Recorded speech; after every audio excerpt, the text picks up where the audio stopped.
The ship screamed through the red sky of Xerion Prime, trailing black smoke and sparks. Jake Morrison gripped the control stick with both hands, his knuckles white inside his armored gloves. Warning lights flashed all around him in the cramped cockpit. The voice of his ship's computer kept repeating the same message over and over. Hull breach detected. Life support failing. Emergency landing required. Jake cursed under his breath. 3 days ago, he had been part of a scouting mission for the Earth Defense Force. They were supposed to check this planet for enemy activity and report back. Simple job. Easy money. But the Vorthik had been waiting for them. The enemy ships had come out of nowhere, like angry wasps from a disturbed nest. Jake's squadron of 12 had been cut down to just him in minutes. He had managed to escape, but his ship was dying around him. Now he was about to crash on a planet that might be crawling with the same aliens who had killed his friends. The ground rushed up to meet him. Jake pulled back on the stick, trying to slow his descent. The ship hit hard, bouncing twice before sliding across the rocky surface. Metal screeched against stone. Something exploded in the back of the craft, filling the air with the smell of burning electronics. When everything finally stopped moving, Jake sat in his pilot seat for a long moment. His ears were ringing, and his head felt like someone had hit it with a hammer. Blood ran down from a cut on his forehead. But he was alive. He looked down at his armor. The once shiny metal plates were now covered in scratches and dents. Burn. Marks from enemy weapons had turned some sections black. The power indicators on his wrist display flickered weakly, showing that his suit's energy was almost gone. Jake pressed the release button for his safety harness and stood up slowly. Every muscle in his body ached. Through the cracked window of his cockpit, he could see the alien landscape stretching out in all directions. Red sand dunes rolled away toward jagged mountains that looked like broken teeth. The sky was the color of dried blood, with 2 small suns hanging low on the horizon. He grabbed his emergency pack from behind his seat and checked his weapon. The plasma rifle was damaged, with a crack running down the barrel. It might fire once or twice before exploding in his hands. Not much protection against whatever lived on this world. The ship's computer spoke one last time before going silent. Forever. Life support systems offline. Recommend immediate evacuation. Jake hit the door release, and the hatch hissed open. Hot, dry air rushed into the cockpit, carrying strange smells. Something like burned metal, mixed with spices he couldn't name. He stepped out onto the surface of Xerion Prime. The ground crunched under his boots. It wasn't sand like he had thought from above, but tiny crystals that sparkled in the red sunlight. Each step made a sound like walking on broken glass. In the distance, he could hear something howling. It didn't sound like any animal from Earth. Jake's suit beeped softly, warning him that his air recycling system was failing. He had maybe 6 hours before he would start breathing the planet's atmosphere directly. The computer said the air was breathable for humans, but computers could be wrong, especially damaged ones. He looked back at his ruined ship. It would never fly again. The communication system was dead, so he couldn't call for help. Even if he could, the nearest Earthship was weeks away. He was truly alone. The howling came. Again, closer this time. Jake shouldered his pack and started walking toward what looked like a line of cliffs in the distance. Maybe he could find shelter there. Maybe he could find water. Maybe he could survive long enough for someone to come looking for him. His armor's cooling system had failed hours ago, and sweat poured down his face inside his helmet. The metal plates that had once made him feel invincible now felt like a prison. Every step was harder than the last. The servos that helped him move were running on backup power, and that was failing too. After an hour of walking, Jake stopped to rest in the shadow of a tall rock formation. He pulled out his water bottle and allowed himself a small sip. The liquid was warm and tasted like plastic, but it was all he had. He had to make it last. As he sat there, Jake noticed something carved into the rock above his head. Lines and curves that almost looked like writing, but not from any language he knew. The marks were old, worn smooth by wind and time. Someone had been here before, long ago. He stood up and looked around more carefully. Now that he knew what to look for, he could see more carvings on other rocks. Some showed stick figures that might have been people. Others had symbols that hurt his eyes to look at directly. One large carving seemed to show a figure in armor, not unlike his own suit. The howling came again, much closer now. Jake grabbed his rifle and looked around for the source of the sound. He couldn't see anything moving, but that didn't mean he was safe. His suit's motion sensors had failed along with everything else. He kept walking, following a path between the rocks that seemed to have been worn by many feet over many years. The path led upward, toward what looked like the entrance to a cave system. Dark openings in the cliff face promised shelter from the heat, and whatever was making those sounds. Jake reached the first cave and peered inside. His helmet's lights were dim, but he could see that the cave was deeper than it looked from outside. Cool air drifted out, carrying the smell of water. His dry throat ached at the thought of a drink. He stepped inside carefully, his rifle ready. The cave floor was smooth, like it had been polished by countless years of use. More carvings covered the walls, some so detailed they looked almost like photographs. Jake stopped in front of one that made his blood run cold. The carving showed creatures fighting. On one side were tall, thin beings with too many arms and faces like insects. On the other side were shorter figures in armor that looked exactly like his own suit. The armored figures were losing. Bodies lay scattered across. The carved battlefield. Jake moved deeper into the cave, following the sound of dripping water. The walls here were covered with more images. He saw the insect creatures, which he now realized must be the Vorthik, standing over kneeling prisoners. He saw great ships in the sky, raining fire on cities below. He saw the armored figures again. And again, always fighting, always dying. At the back of the cave, he found a small pool of clear water. Jake knelt beside it and carefully removed his helmet. The air was thin but breathable. He cupped the water in his hands and drank deeply. It was the best water he had ever tasted.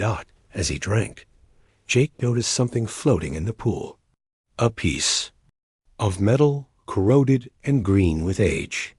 He picked it up and turned it over in his hands. It looked like part of an armor plate, similar to his own, but much older. The metal was covered with the same strange symbols he had seen on the cave walls. Looked down at his own armor. In the dim light of the cave, the scratches and burn marks seemed to form patterns of their own, lines that almost looked like the symbols on the ancient metal fragment. For a moment, he felt dizzy, like the world was spinning around him. A sound echoed through the cave. Not the howling from outside, but something else. Footsteps.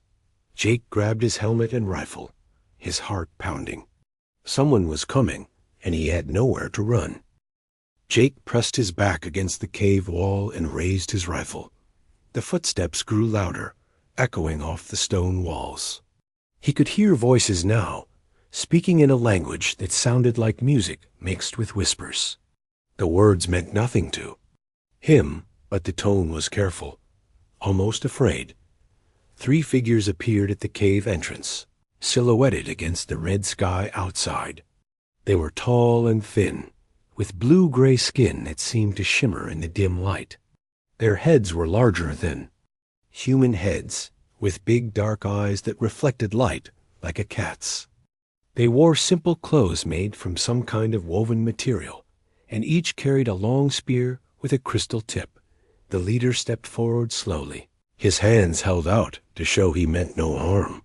When he spoke, his voice was deep but musical, like Wind chimes in a gentle breeze. Human warrior, he said in broken English. We ... we know you are here. No harm. We bring. Offer. Jake kept his rifle pointed at them, but didn't fire. These weren't the Vorthok who had attacked his ship. These beings looked nothing like the insect-like creatures he had fought before, but that didn't mean they were friendly. Who are you? Jake asked. What do you want? The leader gestured too. Himself. I am Kethver.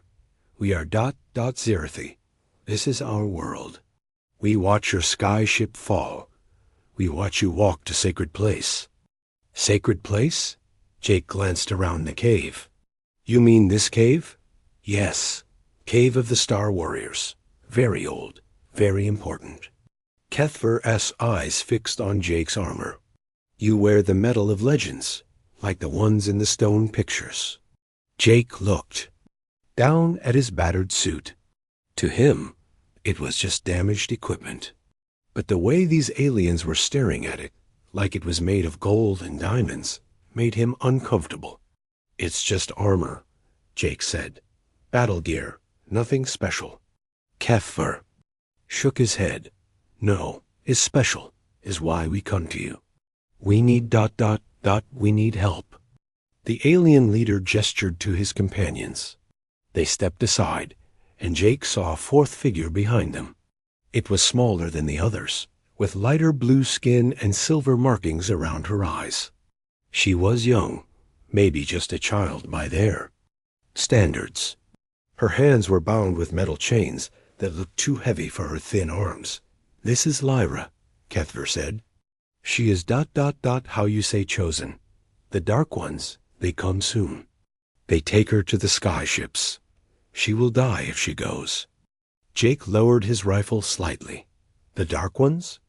Vorthok. Kethver spat the word like it tasted bad. They rule us. Make us slaves. Every season they take some of our young. They say it is ... tribute. Payment for letting us live. The pieces started falling into place in Jake's mind. The Vorthok weren't just enemies of Earth. They were slavers, conquering worlds and taking whatever they wanted. This planet, these people, they were victims too. Why are you telling me this? Jake asked. Kethver pointed at Jake's armor again. The Dark Ones, they search for human metal. They think it holds great power. They offer much for even small pieces. Weapons, food, freedom for some of our people. Jake felt a chill run down his spine. You want to trade me to them? No, Kethver said quickly. Not you, just the metal shell you wear. It is broken, yes? No power left? To you, it is nothing. But to Dark Ones, it is treasure beyond counting. The alien leader gestured to the young girl again. We trade your broken armor for Lyra's life. She goes free. You still have your body, your weapons, your knowledge. Only the dead metal stays here. Jake stared at the girl. She was looking at him with huge dark eyes that seemed to hold all the sadness in the universe. The chains around her wrists had rubbed her skin raw. She was just a kid, probably no older than his sister's daughter back on Earth. How do I know you won't just kill me once I give you the armor? Jake asked. Because we need you alive, said a new voice. Jake spun around to see another Zerathi emerging from the shadows at the back of the cave. This one was older, with scars across his face and arms. He moved like a warrior, even though he carried no weapons. I am Veltar, the scarred alien said. I speak your language better. I learned from the transmissions we steal from Vorthok ships. We have been listening to your people's voices for many years. You've been spying on us? Learning, Veltar corrected. Hoping. Your people fight the Dark Ones in the void between stars. This makes you our friends, yes? Enemy of enemy is friend, as you humans say. Jake considered this. It was true that Earth had been at war with the Vorthok for years. Every human in the Defense Force knew the stories of entire colonies wiped out by the alien raiders. What makes? You think my armor is worth so much to them? Jake asked. Veltar smiled, showing teeth that were too sharp. Because they have been searching for it for longer than you have been alive. Human technology, they call it the key to the great power. They believe your metal holds secrets that will make them rulers of all the stars. That's impossible. This is just standard Earth Defense Force equipment, mass-produced. Nothing special about it. Perhaps, Veltar said, but you forget where you are. This cave, these walls, they tell the story of the Star Warriors. Beings who came from the sky in metal shells, just like yours. They fought the Dark Ones long ago, before my people learned to make fire. Jake looked around at the cave paintings. Again, in the flickering light, the armored figures did look remarkably similar to a human in military gear. But that had to be coincidence. Earth had only been in space for a few decades. Look closer, Veltar said, following Jake's gaze. Look at the symbols. Jake moved to the wall and studied the carvings. The symbols were strange, alien, but something about them felt familiar. Like a song he had heard once, but couldn't quite remember. Some of the marks looked almost like the serial numbers on his armor, but that was impossible. The Dark Ones come. At dawn, Kethver said. We must decide now. Your armor for the child's life. Is fair trade, yes? Jake looked at Lyra again. She hadn't spoken, but her eyes never left his face. There was hope there, fragile as a soap bubble. He thought about his sister's daughter, safe in her bedroom on Earth, surrounded by toys and books, and all the things that made childhood good. This girl had none of that. She had only fear and the promise of death. If I give you the armor, Jake said slowly, what happens to me? You become one of us, Veltar replied. We have hidden places in the deep caves. Food, water, shelter. You teach us about your weapons, your ships, your ways of fighting. We teach you about this world, about the Dark Ones, about survival. And if the Vorthik decide they want me too, then we fight, Kethver said simply. But armor is easier to carry than living prisoner. They will take the metal and go. Jake was quiet for a long moment. His armor was his protection, his identity. As a soldier, without it, he would be just another human, weak and vulnerable. But with it, he was still trapped on an alien world with no way home. And this girl would die. The armor doesn't work anyway, Jake said finally. Power's gone, weapons are offline. Life support is failing. It's just scrap metal. Then you agree? Kethver asked. Jake nodded. I agree. But I want to be there when you make the trade.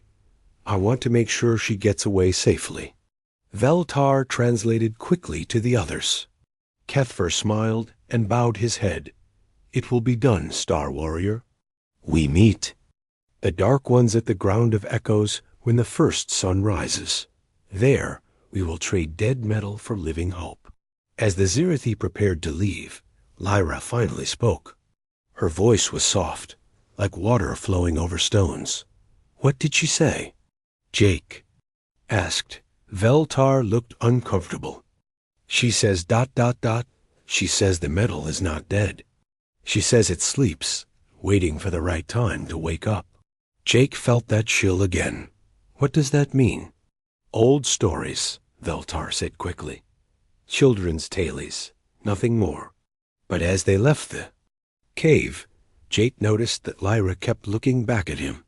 And in her dark eyes, he saw something that looked very much like recognition. The ground of echoes was unlike anything Jake had ever seen. The Zirathi had led him through winding paths in the rock formations, as the first sun began to rise over the red horizon. When they emerged from the narrow canyon, Jake stopped and stared. The ground was perfectly flat and circular, like a giant coin pressed into the earth. The surface was made of the same crystal material he had walked on after his crash, but here it was smooth and polished to a mirror shine. Strange pillars rose from the edges of the circle, each one covered in the same symbols Jake had seen in the cave. "This is where we meet the Dark Ones," Kethver explained. "Sacred ground. Very old. Even the Vorthik respect this place." Jake walked to the center of the circle and looked around. From here, he could see that the pillars were arranged in a perfect pattern. If he didn't know better, he would say they looked like the landing markers around Earth spaceports. But that was impossible. This place was ancient, built long before humans had ever left their home planet. "How old is this place?" he asked. Veltar shrugged. "Old as the world, maybe older. The first Zirathi found it when they came to this land. It was already here, waiting." Lyra sat quietly on one of the stones at the edge of the circle. Her chains had been removed, but she stayed close to Kethver. She kept looking at Jake with those big dark eyes, like she was trying to solve a puzzle. The sound of engines filled the air. 3 dark shapes appeared in the red sky, growing larger as they approached. The Vorthik ships were ugly things, all sharp angles and black metal. They looked like flying thorns, designed to hurt just by looking at them. The ships landed at the far edge of the circle, their engines sending up clouds of crystal dust. Ramps extended from their bellies, and the Vorthik came out. Jake had seen pictures of them in military briefings, but seeing them in person was different. They were tall, taller than humans or Zirathi, with thin bodies that seemed to bend in too many places. Their skin was dark green and shiny, like beetle shells.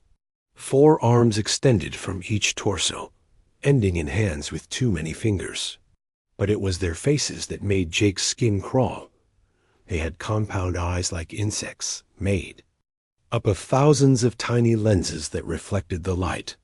Their mouths were filled with sharp teeth, and mandibles clicked constantly as they spoke. When they moved, it was with the jerky, unnatural motion of something that had never learned to be graceful. The leader of the group was larger than the others, with silver markings carved into his shell-like skin. He approached the center of the circle with his 4 arms spread wide. "I am Overlord Zexthul," he said in perfect English. His voice sounded like grinding metal. "I come for the trade." Kethver stepped forward and bowed his head. "We bring what you seek, Dark Lord. The armor of the Sky Warrior." Zexthul's compound eyes fixed on Jake. So, a human, alive and whole. He clicked his mandibles together. "Interesting. Very interesting indeed." "The trade is for the armor only," Veltar said quickly. "The human is not part of the bargain." Of course," Zexthul waved one of his hands. "The armor is what we want. Human flesh is weak and dies easily. But human metal, human metal holds the secrets of the ancients." Jake felt confused. The ancients? Zexthul turned all his attention to Jake. "You do not know? Your own people do not tell you the truth? Humans are the lost children of the first race, the ones who built the great machines and spread life among the stars. We have searched for your kind for 1,000 years. "That's impossible," Jake said. "Humans only reached space a few decades ago. We're a young species." The Vorthik leader laughed. "A sound like breaking glass. Young? Your people's ships carry technology that our greatest scientists cannot understand. Your weapons burn through our strongest armor like it was paper. Your computers think faster than 100 Vorthik minds combined. And you call yourselves young?" Jake looked down at his armor. It was standard equipment, nothing special. Every Earth soldier had gear just like it. But the way Zexthul was staring at it, like it was made of pure energy, made him uncomfortable. "Enough talk," Kethver said. "We make the trade now. The armor for the girl's freedom." Yes, Zexthul agreed. "Show us the metal." Jake began removing his armor, starting with the arm pieces. As he worked, he noticed something strange. The scratches and burn marks on the metal seemed to be forming patterns. Lines and curves that looked almost like the symbols on the pillars around them. The Zirathi gasped when they saw the patterns. Lyra stood up suddenly, her eyes wide. She said something in her own language, pointing at Jake's armor. What did she say? Jake asked. Veltar looked pale. She says ... She says the metal remembers. Jake removed the leg pieces next. As each piece came off, the patterns became clearer. What he had thought were random battle damage was actually a complex design, like a map or a circuit diagram. The metal seemed to be glowing faintly, though that could have been the light from the rising suns. The Vorthik were getting excited. They clicked and hissed among themselves, their compound eyes reflecting the light from Jake's armor. Zexthal moved closer, reaching out with one of his hands. Beautiful, he whispered. So beautiful, the lost technology of the builders. With this, we will unlock the secrets of the galaxy. Jake removed the chest piece, the heaviest part of his armor. As it came free, something unexpected happened. The ground beneath his feet began to glow with the same faint light as the metal. Lines of energy spread out from where he stood, connecting. To the pillars around the circle, the Zirathi fell to their knees. Even Kethfer, who had seemed so brave, was bowing his head to the ground. Lyra was the only one still standing, but tears were streaming down her blue face. Impossible, Zexthal breathed. The ground responds to him. He is not just carrying ancient technology. He is ancient technology. Jake stared at the glowing lines spreading across the ground of echoes. They formed a perfect pattern, like a giant circuit board built into the earth itself. The pillars were humming now, a low sound that he could feel in his bones. I don't understand, Jake said. What's happening? Zexthal backed away, his confident manner suddenly gone. You are not human, not entirely. You are architect. The first race, the builders of worlds. That's crazy, Jake protested. I'm from Earth. I have parents, a sister, a normal human life. Do you? Zexthal asked. Do you remember being born? Do you remember learning to walk, to talk? Or do your earliest memories begin when you were already grown? Jake opened his mouth to answer, then stopped. His earliest clear memory was of joining the Defense Force when he was 18. Everything before that was fuzzy, like looking through thick glass. He had always assumed that was normal. People forgot their childhoods, didn't they? The architects seeded the galaxy with their children, Zexthal continued. They hid them among the lesser races, gave them false memories, false histories. But when the time came, when the ancient machines awakened, the children would remember their true nature. Jake looked down at his hands. In the growing light from the ground, he could see faint marks on his skin, lines and symbols that matched the patterns on his armor. How had he never noticed them before? Remove the helmet, Lyra said suddenly, speaking in English for the first time. Her voice was soft but clear. Remove it and see the truth. Jake's hands moved to his helmet almost without his permission. As his fingers found the release catches, he felt a strange tingling sensation spreading through his body.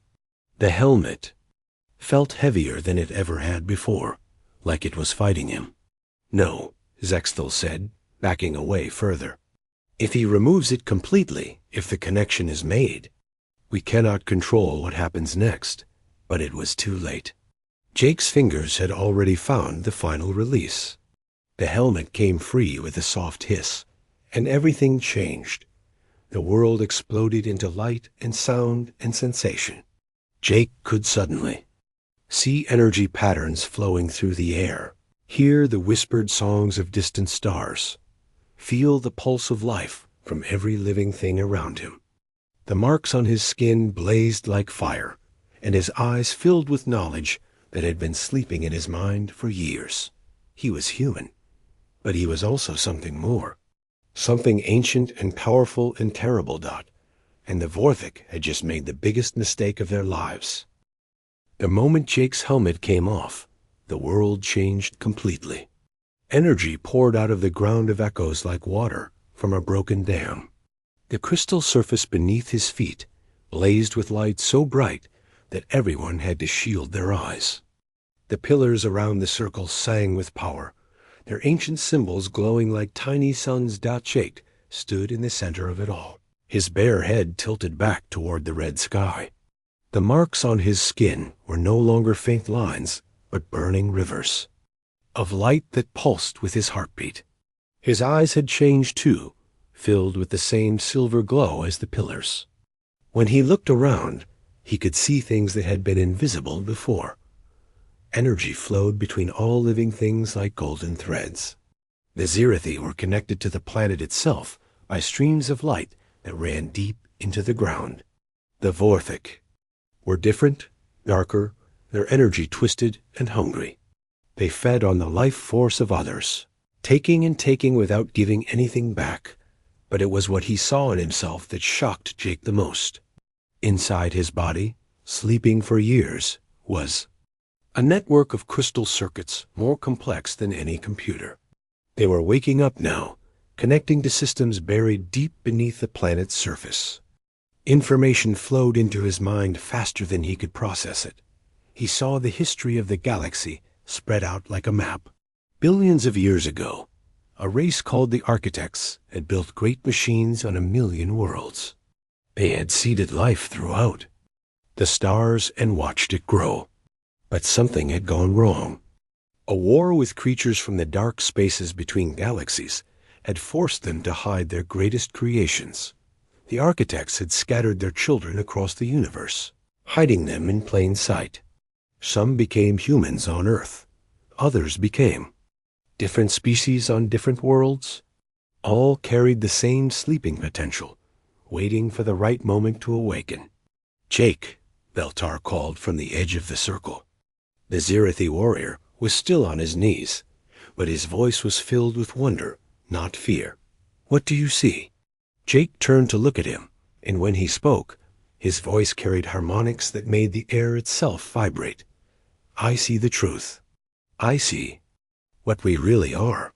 The Vorthik were panicking. They screeched and clicked at each other in their harsh language. 3 of them ran back toward their ships, but Zexthul stayed where he was. The Overlord's compound eyes were fixed on Jake with a mixture of greed and terror. "You are the key," Zexthul said. "The key to ultimate power. If we can control you, we can control the ancient machines. We can rule the galaxy." Jake looked at the Vorthik leader, and suddenly he could see the creature's entire history. Zexthul was old, even by Vorthik standards. He had lived for centuries, conquering world after world, enslaving entire species. The pain and suffering he had caused stretched out behind him like a shadow. "You cannot control me," Jake said simply, "and you cannot rule what was never meant to be ruled." The energy flowing from the ground of echoes was spreading. Jake could feel other ancient sites across the planet waking up in response. Deep underground, vast machines that had slept for eons were stirring to life. The planet itself was remembering what it had been before the Vorthik came. Zexthul raised all 4 of his arms, and weapons appeared in his hands. Energy cannons that could melt through starship armor. "Then you will die, and we will take your body back to our scientists. They will learn your secrets whether you help or not." The Overlord fired all 4 weapons at once. Streams of deadly energy converged on Jake from different angles. There was no way to dodge, nowhere to run. The beam should have turned him into ash in seconds. Instead, Jake raised one hand, and the energy stopped in midair. The deadly beams hung there like frozen lightning, trapped by forces that the Vorthik couldn't understand. Jake closed his fist, and the energy reversed direction, flying back toward the alien weapons and destroying them in small explosions. Zexthul stumbled backward, his confidence finally gone. "Impossible. No single being has that much power. You're right, Jake said. No single being does. But I'm not alone. He gestured toward the pillars around the circle, and now everyone could see what Jake had been seeing. Figures made of light stood beside each pillar. They were tall and graceful, with features that seemed both human and alien at the same time. The architects, or at least the shadows of what they had been. The light figures spoke, but not with voices. Their words appeared, directly in everyone's mind, in whatever language they understood best. The long sleep is ending, they said. The children are awakening. The time of hiding is over. Lyra stood up and walked toward Jake, unafraid of the energy swirling around him. As she got closer, Jake could see that she had marks on her skin. 2, faint but growing brighter. She was one of the hidden children as well, disguised as a Zerathi, but carrying the same ancient bloodline. I always knew you would come, she said to Jake. I dreamed about you every night. The warrior in metal shell who would free us all. Jake reached out and touched her hand. A moment their skin made contact. Another wave of energy pulsed across the circle. This time, it reached the Zerathi warriors. One by one, they began to stand up, their own hidden marks becoming visible. They were all children of the architects, hidden on this world for thousands of years. This is why the Vorthik wanted to control us, Kethvar said, staring at the glowing lines on his own arms. They knew what we really were, even when we did not. The Vorthik ships were trying to take off, their engines screaming with panic. But Jake looked at them, and the ships simply stopped moving. Their engines died, and they settled back to the ground with heavy thuds. You came here looking for ancient technology, Jake said to Zexthul. You found it. But it was never meant for creatures like you. Zexthul fell to his knees, his proud bearing finally broken. What do you want from us? Jake considered. The question. He could feel the power flowing through him, enough to destroy the Vorthik Empire with a thought. He could wipe their species from existence, pay them back for all the pain they had caused. But as he looked at the Overlord, he saw something unexpected. Fear, not just of death, but of being alone in a universe that no longer made sense.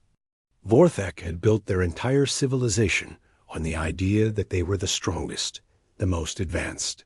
Finding out that they were just scavengers picking through the ruins of a greater civilization had broken something in them.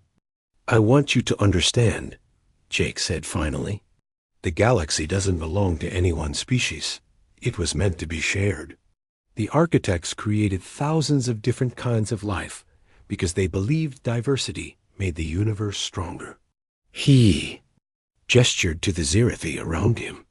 These people, your slaves, they are your equals. They deserve the same chances, the same freedom, the same right to exist that you claim for yourselves. And if we refuse? Zexthul asked. Jake's eyes blazed brighter. Then you will discover that evolution doesn't always move forward. Sometimes it goes backward. Sometimes it stops completely. The threat was clear. Jake didn't need to destroy the Vorthik. He could simply turn off their ability to grow, to change, to adapt. They would become a dead-end species, watching as the rest of the galaxy moved past them. We will consider your words, Zexthul said carefully. You will do more than consider, Jake replied. You will act. Starting here, starting now. These people are free. This world is free. Take your ships and go. And remember what you learned here. The Vorthik overlord nodded quickly and backed away. His soldiers helped him toward their ships, all of them moving like they expected to be struck down at any moment. As the dark ships lifted off and disappeared into the red sky. Jake felt the power beginning to settle. The blazing energy faded to a warm glow, and the marks on his skin became faint again. But they didn't disappear completely. They would always be there now, a reminder of what he really was. What happens now? Lyra asked. Jake looked around at the awakened Zirathi, at the ancient machines humming beneath their feet, at the stars beginning to appear in the darkening sky. Somewhere out there were other hidden children, waiting to be awakened. Other worlds, where the architect's legacy slept in the genetic code of unsuspecting beings. Now, Jake said, we begin the real work. We find the others. We teach them what they are, and we build the galaxy that the architects always dreamed of. The ground of echoes pulsed one more time, sending a signal out into space.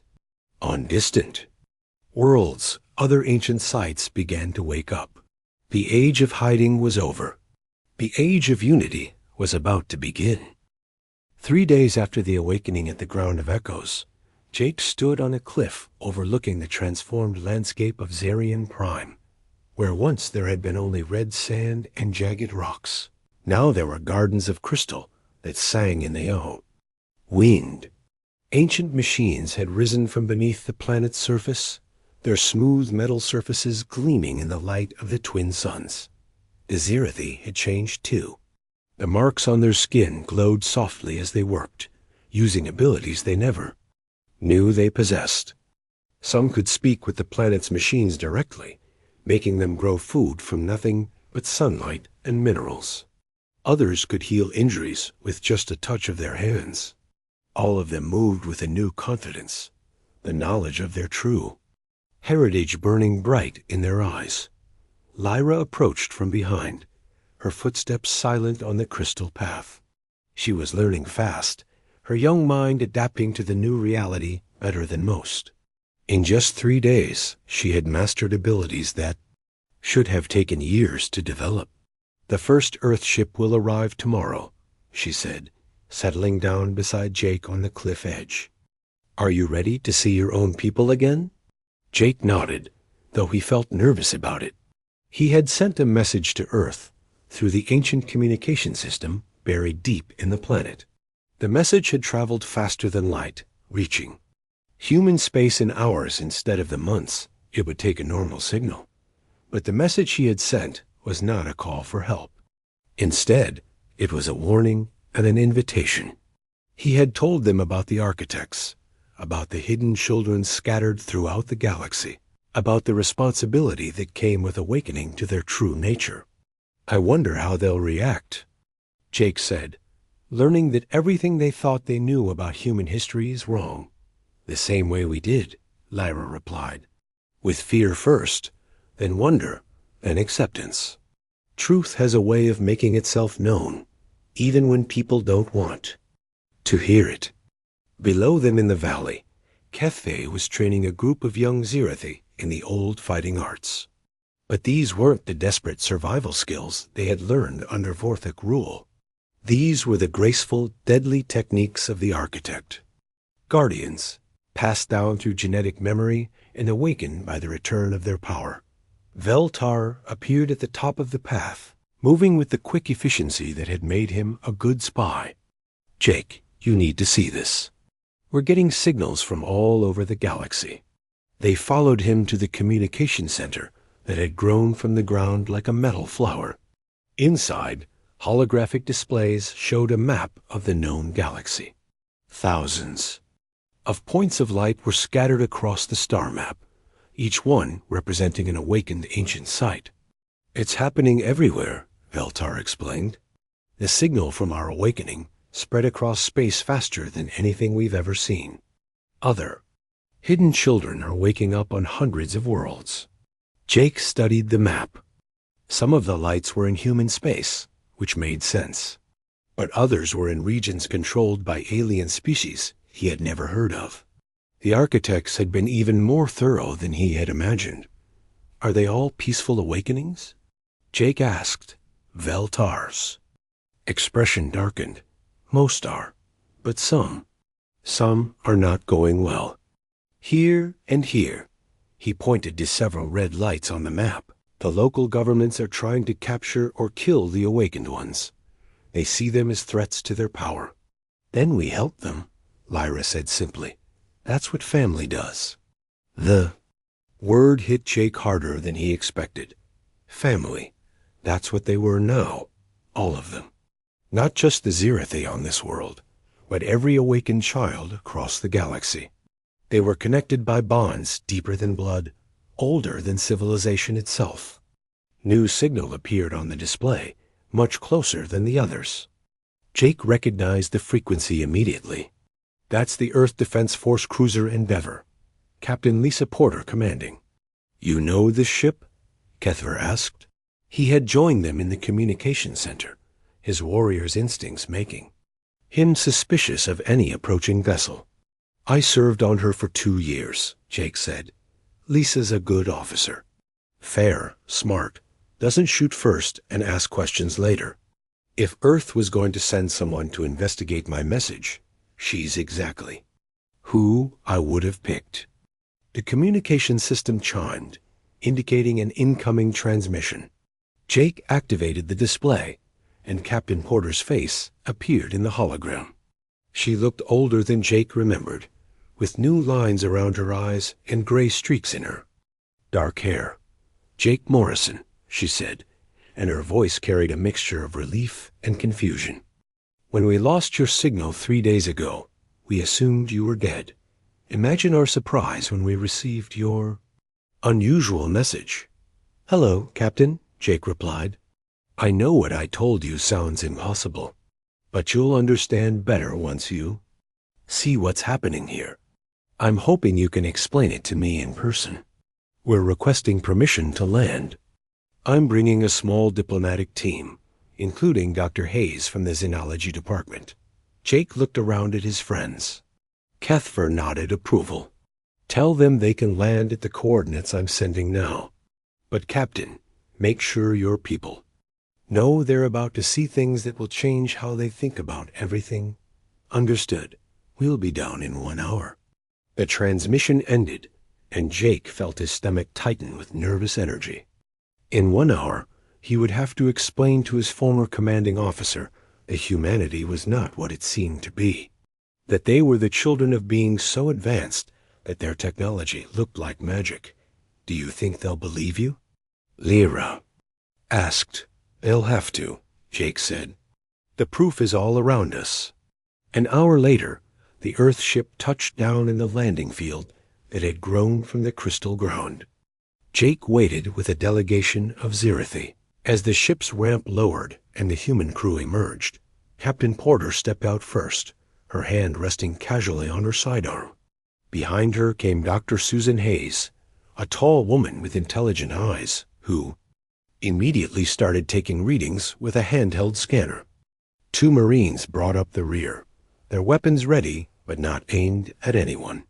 Jake, Captain Porter said, looking him up and down. You look different. Jake knew what she meant. The marks on his skin were visible now, faint silver lines that traced patterns across his arms and face. His eyes held flecks of the same silver, and when he moved, there was a grace that hadn't been there before. I am different, Jake admitted. We all are. That's what I need to show you. He gestured toward the crystal gardens and the metal structures rising from the landscape. This is what Zarian Prime really looks like. What it's always looked like. Under the camouflage. Dr. Hayes was staring at her scanner in amazement. The energy readings are off the charts. This technology is beyond anything in our databases. It's not alien technology, Jake said. It's human technology. Or rather, it's the technology of what humans really are. He began to explain, keeping his words simple and clear. He told them about the architects, about the hidden children, about the awakening that had changed everything. As he spoke, he could see the disbelief in their eyes, slowly turning to wonder. You're saying that humans are descended from an ancient spacefaring civilization? Captain Porter asked. Not descended from, Jake corrected. We are that civilization. Hidden, sleeping, but still the same species. The architects didn't disappear. They just scattered themselves across the galaxy and waited for the right time to come back together. Dr. Hayes held up her scanner. I'm detecting unusual genetic markers in all of you. Sequences that don't match anything in human databases, but they're definitely organic, definitely compatible with human biology. Because they are human biology, Lyra said, speaking for the first time. Just the parts that were turned off, waiting to be switched back on.